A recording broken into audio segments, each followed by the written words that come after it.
ಒಂದು green shirt, Ray-Ban glass ಅವತ್ತೇ 999 ರೂಪಾಯಿ ರೇಬನ್ ಗ್ಲಾಸ್. ಶೂ ಬಂದು 999 ರೂಪಾಯಿ. ಆವತ್ತಿನ ಆ ಫೋಟೋ ಇವತ್ತಿನ ಈ ಮುಖ್ಯಮಂತ್ರಿ ಅನ್ನೋ ಕಟ್ಔಟ್ ವರ್ಗು ಬಂದು ನಿಂತಿದೆ. ಎಲ್ಲಾರು ಇರೋ ಏನಾದ್ರು ಮಾಡುವ ಸಾಕ್ಷಿ ಗುಡ್ಡೆ ಬಿಟ್ಟು ಹೋಗು ಅಂತ ಅವ್ರು ಹೇಳ್ತಾ ಇರ್ತಾರೆ. ಬಹಳ ಚುರುಕಾಗಿ ಓಡಾಡ್ತಿದ್ದೆ ಅವತ್ತಿನ ದಿನ. ನೋಡ್ಬಿಟ್ಟು ನನ್ನನ್ನೇ ಪಿ ಎ ಮಾಡ್ಕೋಬೇಕಂತ ಫಸ್ಟ್ ಕೇಳಿದ್ರು. ಆ ಕಾಲದಲ್ಲಿ ಬರ್ತಾ ಇದ್ರು ನಮ್ ಥಿಯೇಟರ್ ಮುಂದೆ ಬಂದು ಕೂತ್ಕೊಂತಾ ಇದ್ರು. ತ್ರಿಮೂರ್ತಿಗಳಿದ್ದಾರೆ. ತ್ರಿಮೂರ್ತಿಗಳು ಅಂದ್ರೆ ನಮ್ಗೆ ಡಿ ಕೆ ಶಿವಕುಮಾರ್ ಒಂದ್ ಕಡೆ, ಡಿ ಕೆ ಸುರೇಶ್ ಒಂದ್ ಕಡೆ, MLC ರವಿ ಅವ್ರ ಕಡೆ. ಅವತ್ತೇ ಆ ಕಡ್ಸು ನಾನು ನೋಡಕ್ಕೆ ಬಹಳ ಹಸ್ತ ಬಹಳ ಅಷ್ಟು ಕ್ಲೀನ್ ಹ್ಯಾಂಡ್. ಇವ್ರು ಕೊಡೋ ಅಷ್ಟು ಇದು ಸಪೋರ್ಟ್ ಅವತ್ತಿನ ಡಿ ಕೆ ಶಿವಕುಮಾರ್ ಕೊಟ್ಟಿದ್ರೆ ಇವತ್ತು ದಿನ ಪ್ರಧಾನ ಮಂತ್ರಿನೇ ಆಗ್ತಾ ಇದ್ದಾರೆ. ಸರ್ ನಿಮ್ಮ ಹೆಸರು? ನನ್ನ ಹೆಸರು ಕಾಶಿಪತಿ ಅಂತ ಹೇಳಿ. ಏನ್ ಮಾಡ್ತೀರಿ? ವ್ಯಾಪಾರ. ಹೇಗಿದೆ ಬಿಸ್ನೆಸ್? ತುಂಬಾ ಚೆನ್ನಾಗಿದೆ.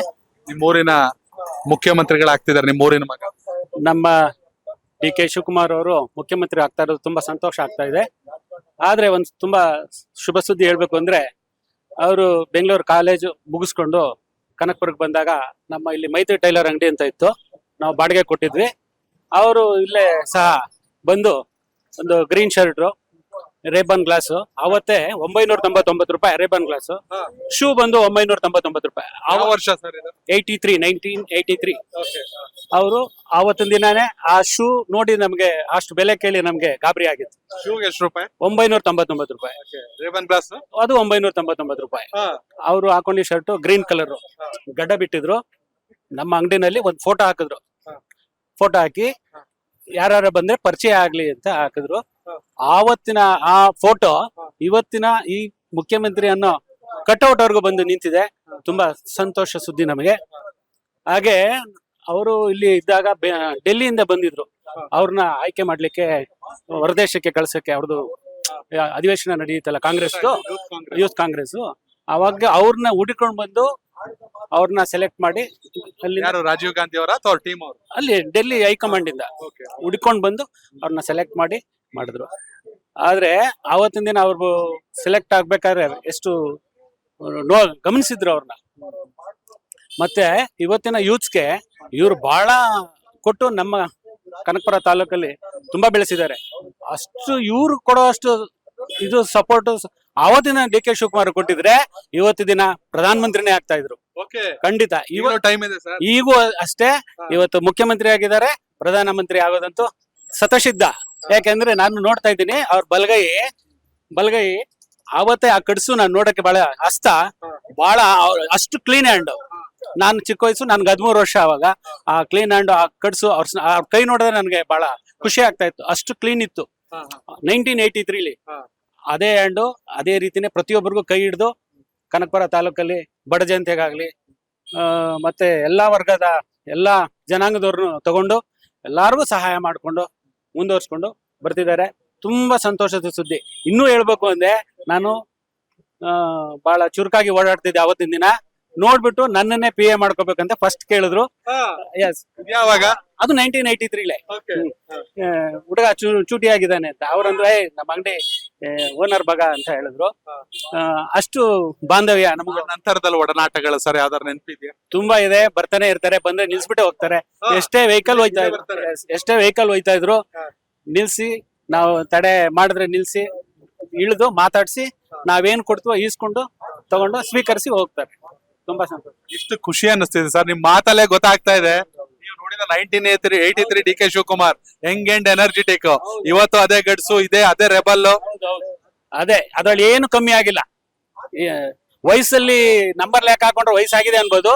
ಅದೇ ತೇಜಸ್ಸು, ಅದೇ ಮುಖಚರ್ಯೆ, ಅದೇ ಒಂದು. ಆಮೇಲೆ ಅವರ ಸಹೋದರರು ಅಷ್ಟೇ, ಅವರಿಬ್ರು ರಾಮ ಲಕ್ಷ್ಮಣರಿದ್ದಂಗೆ ಒಬ್ರನ್ನೊಬ್ರನ್ನ ಬಹಳ ಗೌರವ ಕೊಟ್ಕೊಂಡು ಈ ರಾಜ್ಯ, ಈ ತಾಲೂಕು ಈ ಮಟ್ಟಕ್ಕೆ ತಗೊಂಡ್ಬರ್ತಾರೆ. ಮುಂದೇನು ಅಷ್ಟೇ ದೇಶಕ್ಕೆ ಬಳಕೆ ಆಗ್ಬೇಕು ಅನ್ನೋದು ನಮ್ಮೆಲ್ಲರ ಆಸೆ ಆಗಿದೆ. ಇನ್ನೇನ್ ವಿಶ್ ಮಾಡ್ತೀರಾ ಸರ್ ಕೊನೆದಾಗಿ? ತುಂಬಾ ಜನ ಹೇಳಿದ್ರು ಮೇಕೆದಾಟ್ ಕಂಪ್ಲೀಟ್ ಆಗ್ಲೇಬೇಕು ಅಂತ. ಖಂಡಿತ ಮಾಡ್ತಾರೆ, ಖಂಡಿತ ಮಾಡ್ತಾರೆ. ಹಾಗೇನೆ ನಮ್ಮ ಕನಕಪುರ ತಾಲೂಕ್ ಜನತೆಗೆ ಬಹಳ ಸ್ಪಂದಿಸ್ಬೇಕು. ಯಾಕೆ ಅಂತಂದ್ರೆ ನಾವೆಲ್ಲ ಮತದಾರರು ಮತ ಹಾಕಿದೀವಿ. ಅವ್ರನ್ನ ಒಂದ್ ಸ್ವಲ್ಪ ಗಮನದಲ್ಲಿ ಇಟ್ಕೊಂಡು ಪ್ರತಿಯೊಬ್ಬ ಬಡ ಜನತೆಗೂ ಸ್ವಲ್ಪ ಸಹಾಯ ಮಾಡ್ಬೇಕು, ಅನುಕೂಲ ಆಗ್ಬೇಕು ಅನ್ನೋದು ನಮ್ಮ ಆಸೆ. ಸರ್ ನಿಮ್ಮ ಹೆಸರು? ಸರ್ ನನ್ನ ಹೆಸರು ಶಿವಕುಮಾರ್ ಅಂತ. ಏನ್ ಮಾಡ್ತೀರಾ? ನಂದು ಅರ್ಕಾವತಿ ಥಿಯೇಟರ್ ಅಂತ ಇಲ್ಲೇ ನಮ್ಮ ಕೋಟೆ ಭಾಗದಲ್ಲಿದೆ. ಅದ್ರ ನಾನು ನಡೆಸ್ಕೊಂಡು ಹೋಗ್ತಾ ಇದ್ದೀನಿ. ನೀವು ಶಿವಕುಮಾರ್, ಈಗ ನಿಮ್ಮೂರಿನ ಇನ್ನೊಬ್ರು ಶಿವಕುಮಾರ್ ರಾಜ್ಯದ ಮುಖ್ಯಮಂತ್ರಿ ಆಗ್ತಿದ್ದಾರೆ, ಹೇಗ್ ಅನಿಸ್ತಾ ಇದೆ? ಬಹಳ ಸಂತೋಷವಾಗಿದೆ. ನಮ್ಮ ಜಿಲ್ಲೆಯಿಂದ ಹನುಮಂತಯ್ಯನವ್ರು ಆದ್ಮೇಲೆ ಇವರು 2ನೇ ಮುಖ್ಯಮಂತ್ರಿ ಆಗ್ತಾ ಇರೋದು. ಅದು 25ನೇ ಮುಖ್ಯಮಂತ್ರಿ. ಬಹಳ ಸಂತೋಷ ಆಗ್ತಾ ಇದೆ. ಈಗ ನಿಮ್ದು ಥಿಯೇಟರ್ ಇದೆ ಅಂದ್ರೆ ಡಿ ಕೆ ಶಿವಕುಮಾರ್ ಅವ್ರಿಗೂ ಟೆಂಟ್ ನ ನಂಟಿದೆ. ಆ ದಿನಗಳೇನಾದ್ರು ನೆನಪಿದ್ಯಾ? ಖಂಡಿತ. ಅವರು ನಮ್ಮ ಚಿಕ್ಕಪ್ಪನೂ ಇಲ್ಲಿ ಮಾಜಿ ಪುರಸಭಾ ಅಧ್ಯಕ್ಷರಾಗಿದ್ದು, ಶ್ರೀಕಂಠಯ್ಯನ ಅವರು ಅಂತ. ಅವ್ರಿಗೆ ಆತ್ಮೀಯರು. ವೀಕೆಂಡ್ ವಿತ್ ರಮೇಶ್ ಅಲ್ಲಿ ಅವ್ರ ಹೆಸರನ್ನು ಅವ್ರು ತಗೊಂಡಿದ್ದಾರೆ. ಆ ಕಾಲದಲ್ಲಿ ಬರ್ತಾ ಇದ್ರು, ನಮ್ ಥಿಯೇಟರ್ ಮುಂದೆ ಬಂದು ಕೂತ್ಕೊಂತಾ ಇದ್ರು, ಚರ್ಚೆ ಮಾಡ್ತಾ ಇದ್ರು ಎಲ್ಲ. ಆಮೇಲೆ ನಮ್ ಜಾಗ ಕೋಡಹಳ್ಳಿಲಿ ಒಂದ್ ಜಾಗ ಇತ್ತು, ಅದನ್ನ ಅವ್ರಿಗೆ ಕೊಟ್ಟಿದೀವಿ. ಅಲ್ಲಿ ಒಂದು ಟೆಂಟ್ ಅವ್ರು ನಡೆಸ್ತಾ ಇದ್ರು ಅವಾಗ. ಯಾವ ವರ್ಷದಲ್ಲಿ ಸರ್? ಸುಮಾರು 80s ಅಲ್ಲಿ ಇರ್ಬೇಕು. 80s ಅಲ್ಲಿ ಇರ್ಬೇಕು. ಅವ್ರು ನಡೆಸ್ತಾ ಇದ್ರು. ಅವರು ಅವ್ರ ತಮ್ಮ ಡಿ ಕೆ ಸುರೇಶ್ ಅವರು ಎಲ್ಲ ನಡೆಸ್ತಾ ಇದ್ರು, ಟೆಂಟ್ ನ ನಡೆಸ್ತಾ ಇದ್ರು. ಸರ್, ಎಷ್ಟು ಖುಷಿ ಅನಿಸ್ತಿದೆ, ನೀವು ಚಿಕ್ಕದ್ರಿಂದ ನೋಡ್ಕೊಂಡ್ ಬಂದಿರ್ತೀರ. ಬಹಳ ಬಹಳ ಬಹಳ ಖುಷಿ. ಅವರ ಒಂದು ಪರಿಶ್ರಮಕ್ಕೆ ಇವತ್ತು ಕಬ್ಬಾಳಮ್ಮ ತಾಯಿ ಇರ್ಬೋದು, ಕೆಂಕರಮ್ಮ, ನಮ್ಮ ಎಲ್ಲ ಕನಕಪುರ ಜನತೆ ಆಸೆನ ನೆರವೇರಿಸ್ತದೆ ಅಂತ ನಾನಾದ್ರೂ ಭಾವಿಸ್ತಾ ಇದ್ದೀನಿ. ಮುಖ್ಯಮಂತ್ರಿಯಾಗಿ ಶಿವಕುಮಾರ್ ಅವ್ರು ಏನ್ ಮಾಡ್ಬೇಕು? ಅವ್ರದ್ದು ಭಾಷಣ ನೀವು ಕೇಳಿರ್ತೀರಾ. ಎಲ್ಲಾರು ಇರೋ ಏನಾದ್ರು ಮಾಡೋ ಒಂದ್ ಸಾಕ್ಷಿ ಗುಡ್ಡೆ ಬಿಟ್ಟು ಹೋಗು ಅಂತ ಅವ್ರು ಹೇಳ್ತಾ ಇರ್ತಾರೆ. ಒಂದ್ ಸಾಕ್ಷಿ ಗುಡ್ಡೆ ಬಿಡ್ಬೇಕು ಅಂತ. ನೀವು ಮೊದ್ಲು ಬಂದ್ರೆ ಇನ್ನು ಒಂದು 10-15 ವರ್ಷದ ಹಿಂದೆ ಬಂದಿದ್ರೆ ಕನಕಪುರ ಹೆಂಗಿದ್ದು ಅಂತ ನಿಮ್ಗೆ ಒಂದು ಚಿತ್ರಣ ಕಾಣ್ತಾ ಇತ್ತು. ಇವತ್ ಕನಕಪುರ ಹೆಂಗಿದೆ ಅಂತ ಹೇಳಿ ಇಲ್ಲಿರೋ ಜನಕ್ಕೆ ಕೇಳಿದ್ರೆ ನಿಮ್ಗೆ ಗೊತ್ತಾಗ್ಬಿಡುತ್ತೆ. ಎಲ್ಲ ರೋಡ್ ವೈಡ್ನಿಂಗ್ ಇರ್ಬೋದು, ಒಂದು ಬ್ರಿಡ್ಜಸ್ ಇರ್ಬೋದು, ಒಂದು ವಾಟರ್ ಫೆಸಿಲಿಟಿ ಇರ್ಬೋದು. ಯಾರು ಕನಕಪುರಕ್ಕೆ ಬಂದೋದ್ರು, ಅಧಿಕಾರಿಗಳು ಬಂದೋದ್ರೆ ಇಲ್ಲೇ ಮನೆ ಕಟ್ಕೊಂಡು ಇಲ್ಲೇ ಇರ್ತಾರೆ ಹೊರತು ಬೆಂಗಳೂರು ಶಿಫ್ಟ್ ಆಗ್ತೀವಿ ಅಂತ ಭಾವನೆನೇ ಇಲ್ಲ. ಆ ತರ ಡೆವಲಪ್ ಮಾಡ್ಯಾರ ಇಲ್ಲಿ.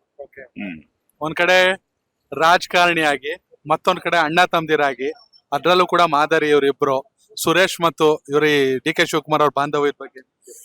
ಬಹಳ ಚೆನ್ನಾಗಿದೆ. ಇಲ್ಲಿ ನಮ್ಗೆ ತ್ರಿಮೂರ್ತಿಗಳಿದ್ದಾರೆ. ಇಲ್ಲಿ ತ್ರಿಮೂರ್ತಿಗಳು ಅಂದ್ರೆ ನಮ್ಗೆ ಡಿ ಕೆ ಶಿವಕುಮಾರ್ ಒಂದ್ ಕಡೆ, ಡಿ ಕೆ ಸುರೇಶ್ ಒಂದ್ ಕಡೆ, MLC ರವಿ ಅವ್ರ ಒಂದ್ ಕಡೆ, 3 ಜನ ಇದ್ದಾರೆ. ನಮ್ಗೆ ಶಿವಕುಮಾರ್ ಎಲೆಕ್ಷನ್ ಅಲ್ಲಿ ಕೊನೆ ದಿನ ಒಂದು 1 hour ಬಂದ್ರೆ ಹೊರತು ಅಲ್ಲಿ ತನಕ ಈ 1,25,000 ಏನ್ ಮತದಾನ ಹಾಕಿದ್ವಿ, ಅವತ್ತು ಒಂದು ದಿನ ಕ್ಯಾಂಪೇನು ಜಸ್ಟ್ 1 hour ಬಂದಿದ್ದು. ಆ ಜನನೇ ಅವ್ರನ್ನ ಗೆಲ್ಸಿದ್ದು. ಅದಕ್ಕೆ ಶ್ರಮ ನಮ್ಮ MLC ಅವ್ರದ್ದು ಇದೆ, ನಮ್ ಡಿ ಕೆ ಸುರೇಶ್ ಅವ್ರದ್ದು ಇದೆ.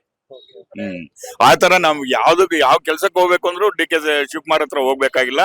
ಇವ್ರಿಬ್ರು ಇದಾರೆ, ಸುರೇಶ್ ಅವ್ರು ಇದಾರೆ, MLC ರವಿ ಅವ್ರು ಇದಾರೆ. ಸಿದ್ದರಾಮಯ್ಯ ಅವರು ತುಂಬಾ ದೊಡ್ಡತನ ಅನ್ನಿಸ್ಕೊಂಡ್ರು, ದೊಡ್ಡತನ ಮೆರೆದ್ರು.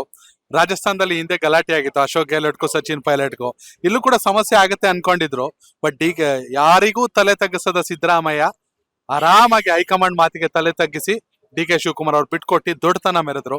ಏನಂತೀರಾ ಸಿದ್ದರಾಮಯ್ಯ ಅವ್ರ? ಖಂಡಿತ. ನಮ್ಮ ಸಾಹೇಬ್ರು ಯಾವಾಗ್ಲೂ ಹೇಳ್ತಾ ಇದ್ರು, ಎಲ್ಲ ತಾಳ್ಮೆಯಿಂದ ಇದ್ರೆ ಎಲ್ಲ ಅದಾಗೆ ಆಗತ್ತೆ, ಎಲ್ಲ ಟೈಮ್ ಬಂದಾಗ ಆಗತ್ತೆ ಅಂತ ಹೇಳ್ತಾ ಇದ್ರು. ಅವರ ಒಂದು ಸಂಸ್ಕೃತ ಶ್ಲೋಕನ ಹೇಳ್ತಾ ಇದ್ರು. ಬಟ್ ಅದೆಲ್ಲ ಇವರು ಒಂದು ಸೈಲೆಂಟ್ ಆಗಿ ಅದೇನು ಹೈಕಮಾಂಡ್ ತೀರ್ಮಾನ ಮಾಡ್ಲಿ ಅಲ್ಲಿ ತನಕ ನಾನು ಸುಮ್ಮನೆ ಇರ್ತೀನಿ ಅಂದಿದ್ದು ಇವ್ರಿಗೆ ಒಂದು ಪ್ಲಸ್ ಪಾಯಿಂಟ್ ಆಯ್ತು. ಬಟ್ ಅದೇ ರೀತಿ ದೊಡ್ಡತನದಲ್ಲಿ ನಮ್ಮ ಸಿದ್ದರಾಮಯ್ಯನವರು ಬಿಟ್ಕೊಟ್ಟು ಒಳ್ಳೆ ಎಲ್ಲರ ಕರ್ನಾಟಕ ಜನತೆ ಮನಸ್ಸನ್ನ ಅವರು ಗೆದ್ದಿದ್ದಾರೆ. ಮುಖ್ಯಮಂತ್ರಿಗಳಿಗೆ ನೀವು ಒಡನಾಟ ಇತ್ತು. ಬಟ್ ನಮ್ಗೂ ಇವ್ರ ಕಂಡ್ರೆ ಬಹಳ ಗೌರವ, ಪ್ರೀತಿ ಎಲ್ಲ ಇದೆ. ಬಟ್ ಇವರು ಅತ್ಯುನ್ನತವಾಗಿ ಆಡಳಿತ ನಡೆಸಿ ಕರ್ನಾಟಕ ಜನತೆಗೆ ಒಳ್ಳೆ ಅಭಿವೃದ್ಧಿ ಕೆಲಸ ಮಾಡಿ ಒಂದು ಒಳ್ಳೆ ಹೆಸರು ತಗೊಂಡು ಈಚೆ ಬರ್ತಾರೆ ಅಂತ ನಮ್ಗಾದ್ರೂ ಭಾವನೆ ಇದೆ. ಕನೆಕ್ಟ್ ಕರ್ನಾಟಕ, ಇದು ನಿಮ್ಮ ನೆಟ್ವರ್ಕ್.